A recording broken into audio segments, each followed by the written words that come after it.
Perkenalkan, nama saya Aditya Pranata, dan sebelumnya Assalamualaikum warahmatullahi wabarakatuh. Saya di sini akan menjelaskan mengenai aspek-aspek sumber daya manusia dan kebutuhan sumber daya manusia.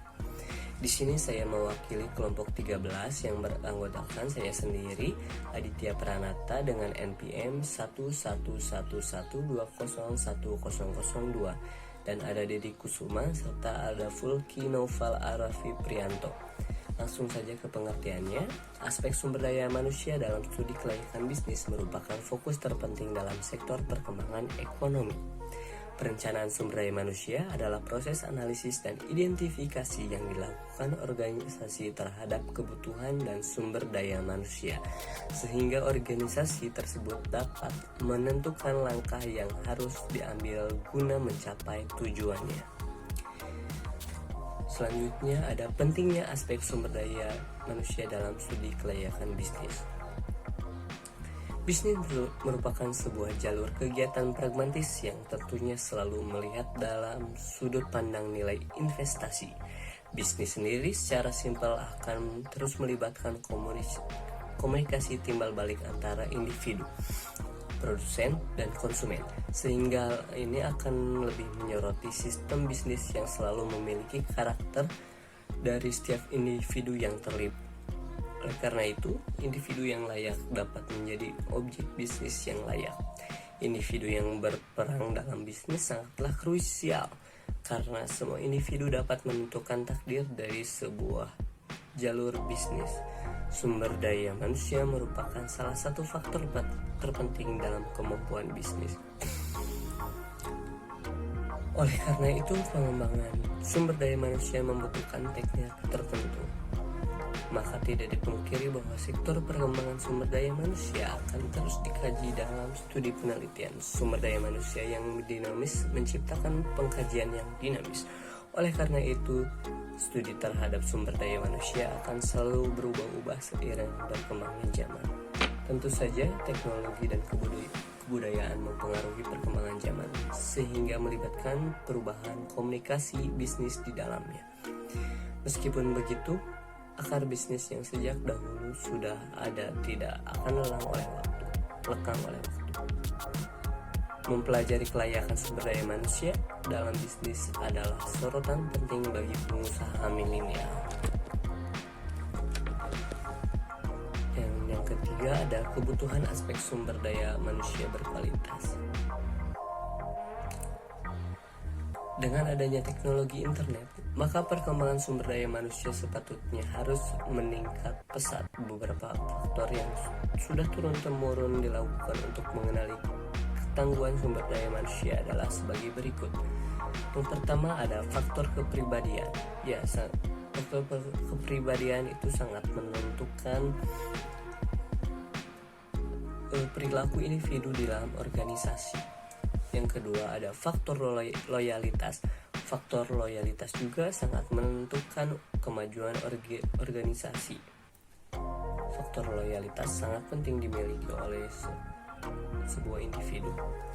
Yang ketiga ada faktor keahlian, dan tentunya faktor keahlian juga merupakan faktor yang harus dimiliki setiap individu agar menjadi tenaga ahli di suatu organisasi. Dan yang keempat dan terakhir adalah kemampuan. Ya, faktor kemampuan. Sejatinya bahwa sumber daya manusia sangatlah menentukan keberhasilan sebuah perusahaan, sehingga tidak aneh bila perusahaan selalu mengoptimalkan sistem manajemen yang baik untuk keberhasilan peningkatan kinerja. Yang ketiga ada membangun sumber daya manusia sesuai kapasitas bisnis. Bisnis tentu terbagi menjadi beberapa jenis, diantaranya ada bisnis makro dan mikro. Maka seorang pebisnis harus mampu mengalokasikan sumber daya manusia yang dibutuhkan secara tepat. Misalnya bila usaha yang dimiliki adalah usaha menengah yang tidak memiliki anggaran banyak, maka selayaknya memilih pegawai atau sumber daya manusia yang mampu mengerjakan pekerjaan dalam ruang lingkup yang besar. Hal ini disebut multitasking human resource atau sumber daya manusia yang mampu bergerak secara multitasking. Contohnya, bila perusahaan Anda adalah perusahaan percetakan, maka carilah pegawai yang mampu mengoperasikan mesin dan juga bisa mendesain. Selanjutnya adalah hubungan studi kelayakan bisnis dan sumber daya manusia. Pentingnya pengelolaan sumber daya manusia dalam studi kelayakan bisnis dapat dilihat dalam ulasan berikut ini. Yang pertama, tidak hanya dalam bisnis bahwa aset penting dalam kualitas masyarakat adalah dalam kualitas sumber daya manusianya juga. Yang kedua, ada pengaruh kualitas sumber daya manusia sangat mempengaruhi jalur bisnis dan pencapaian perusahaan. Yang ketiga, ada struktur organisasi dalam perusahaan besar tentu harus memiliki bagian tertentu untuk mengolah pegawai atau sumber daya manusia. Manusia sebagai subjek penting karena manusia merupakan subjek yang selalu berperan dominan dan aktif dalam seluruh kegiatan bisnis. Mengelola sumber daya manusia adalah salah satu kontribusi yang baik untuk menciptakan kemajuan dalam sebuah negara. Bahkan hal itu berkesinambungan meski terdapat individu yang memang tidak terikat lagi dengan perusahaan yang telah membinanya. Selanjutnya ada perusahaan atau kegiatan bisnis akan terus mendapatkan pengalaman penting dalam pengelolaan kelayakan sumber daya manusia ini. Dan terakhir, sebuah bisnis akan selalu mampu berkembang secara inovatif dan kreatif.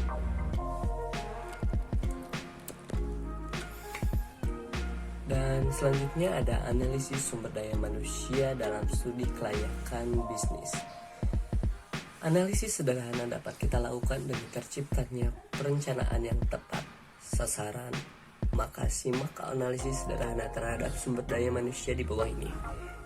1. Desain atau perencanaan pekerjaan. Menjalankan desain atau perencanaan pekerjaan telah dibuat demi terciptanya jalur pekerjaan yang sesuai visi dan misi perusahaan. Tentunya desain atau rancangan pekerjaan yang dimiliki setiap jenis usaha akan berbeda-beda. Desain atau rancangan pekerjaan ini bisa disebut juga sebagai pemetaan agar sumber daya manusia dan yang berkontribusi di dalamnya dapat bekerja maksimal dan tidak kebingungan untuk melangkah atau berinovasi. 2. Ada deskripsi terhadap sebuah jenis pekerjaan. Setelah melakukan pemetaan, maka pemaparan kerja harus diberikan secara terperinci dan detail. Hal ini sangatlah krusial agar fungsi setiap bagian tidak tumpang tindih. Hal ini menjadi faktor keberhasilan dalam nilai keefektifan dan efisiensi bekerja. Yang ketiga ada penilaian kinerja dalam penilaian kinerja tertentu memiliki. Yang ketiga ada penilaian kinerja dalam penilaian kinerja tertentu memiliki tujuan baik, namun terhadap penilaian kinerja ini kurang adanya perhatian dalam beberapa perusahaan. Padahal penilaian kinerja ini mampu memberikan penilaian jabatan dalam sebuah jenis pekerjaan.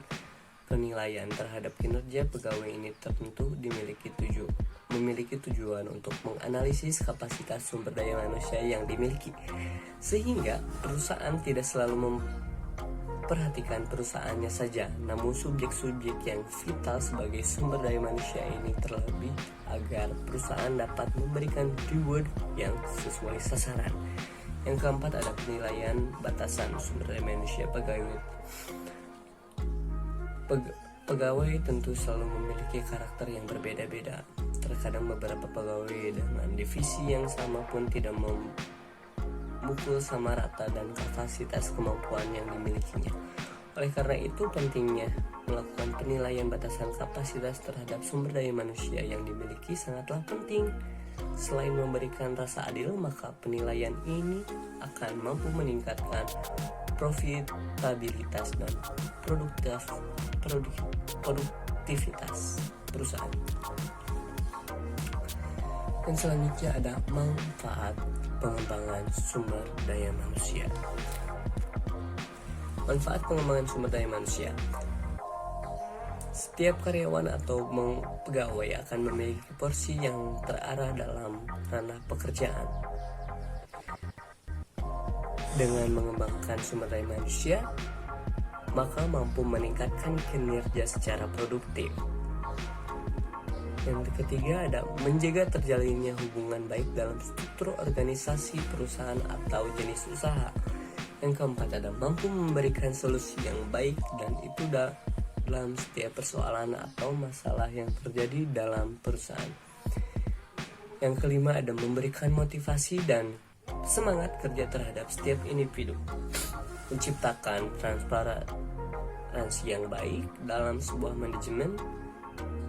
Yang ketujuh ada menghindari adanya kesalahan pahaman komunikasi. Dan yang terakhir, pengembangan sumber daya manusia mampu meningkatkan rasa loyalitas dan terciptanya etos kerja yang baik. Selanjutnya ada studi bisnis mendapatkan sumber daya manusia berkualitas. Cara umum yang dilakukan untuk mendapatkan sumber daya manusia yang berkualitas adalah melalui proses rekrutmen. Agar program perekrutan sumber daya manusia sesuai dengan harapan perusahaan, maka harus memakai langkah berikut ini. Yang pertama ada program perekrutan harus lebih jelas, detail, dan spesifik. Yang kedua ada program perekrutan harus memikat pelamar yang sesuai kriteria. Yang ketiga ada perekrutan harus lebih menjaga standar kualifikasi dan seleksi. Yang keempat ada perekrutan harus rapi dan terencana. Yang kelima ada perekrutan harus mengoptimalkan segala aspek baik melihat dari keahlian, minat, motivasi, dan tanggung jawab. Ambil kesimpulan berdasarkan slide-slide yang sudah kami susun, yaitu cara sistematis dan data statistik merupakan salah satu upaya untuk mendapatkan sumber daya manusia yang berkualitas. Hal ini bertujuan untuk memberikan gambaran kebutuhan sumber daya manusia bagi setiap jenis perusahaan. Faktor perencanaan itu tentunya harus berdasarkan beberapa pertimbangan. Salah satu pertimbangan tersebut adalah melihat produk atau jasa yang nantinya dikeluarkan oleh perusahaan tersebut. Sistem yang baik tentu akan sangat berguna untuk jangka panjang perusahaan, sehingga aspek sumber daya manusia dalam studi kelayakan bisnis sangatlah penting untuk dikaji oleh setiap jenis usaha atau bisnis. Dan selesai presentasi dari saya. Mohon maaf bila ada kesalahan. Terima kasih. Wassalamualaikum warahmatullahi wabarakatuh.